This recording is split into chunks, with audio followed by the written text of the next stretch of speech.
ಬರ್ತಕ್ಕಂಥದ್ದು ಅಂತ ಹೇಳಿದ್ರೆ in last class itself we have done that as ಒಂದು 9 ಮತ್ತೆ 3 ಮಾಡಿದ್ವಾ ಅದನ್ನ ಒಂದ್ ಸ್ವಲ್ಪ ಬರೆದಿಟ್ಕೊಂಡ್ರಿ. That as 1 square is what 1, ಹಾಗೆ 11 square is 121, 111 square is 1 2 3 2 1, 1 1 1 1 square is 1 2 3 4 3 2 1. ಓಕೆನಾ?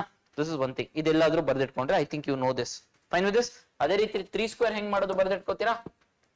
3 ಸ್ಕ್ವೇರ್ 33 ಸ್ಕ್ವೇರ್ ಜೊತೆಗೆ 3 3 3 ಸ್ಕ್ವೇರ್ ಆಯ್ತಾ? ಇದ್ ಮಾಡ್ತೀರಾ. ಅದಾದ್ಮೇಲೆ ಇನ್ನೊಂದು ಯಾವುದು 9 ಸ್ಕ್ವೇರ್, ಆಮೇಲೆ 99 ಸ್ಕ್ವೇರ್, 999 ಸ್ಕ್ವೇರ್, 999 ಸ್ಕ್ವೇರ್. ಹೆಂಗ್ ಮಾಡೋದು ಹೇಳ್ತೀರಾ? ಇದು ಹೆಂಗೆ 3 ಸ್ಕ್ವೇರ್ 3 3 3 3 ಸ್ಕ್ವೇರ್ ಹೌ ಮಚ್ ಅಂತ? How much? ಫಸ್ಟ್ ಏನ್ ಬರೀಬೇಕು?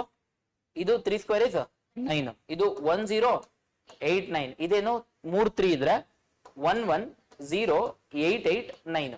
ಓಕೆ. ಸಿಮಿಲರ್ಲಿ 4 3s ಇದ್ರೆ 11108889. ಓಕೆ. Similarly 9 square is 81. ಅದೇ ರೀತಿ 99 square is you have to do, ಇಲ್ಲಾಂದ್ರೆ ಬರಲ್ಲ, ನೆನ್ಪಿಡ್ಕೋಬೇಕು, 9801. ಹೌದಲ್ಲ? ಸೊ 9801 ಇನ್ ದ ಸೆನ್ಸ್ ಯಾವ್ಯಾವ್ದು ಸ್ಟಾಟಿಕ್ ಆಗಿ ಇಟ್ಕೊಂತ ಹೋಗೋಣ. 8 and 1 ಆರ್ ಸ್ಟಾಟಿಕ್. ಇಲ್ಲಿ ನೋಡಿ 81 ಇಲ್ಲೂ ಇದೆ, 81 ಇಲ್ಲೇ ಇರುತ್ತೆ. ಚೇಂಜ್ ಆಗ್ತಿರೋದು ಯಾವುದು? 9 ಮತ್ತೆ 0. ಇಲ್ಲೆಷ್ಟು?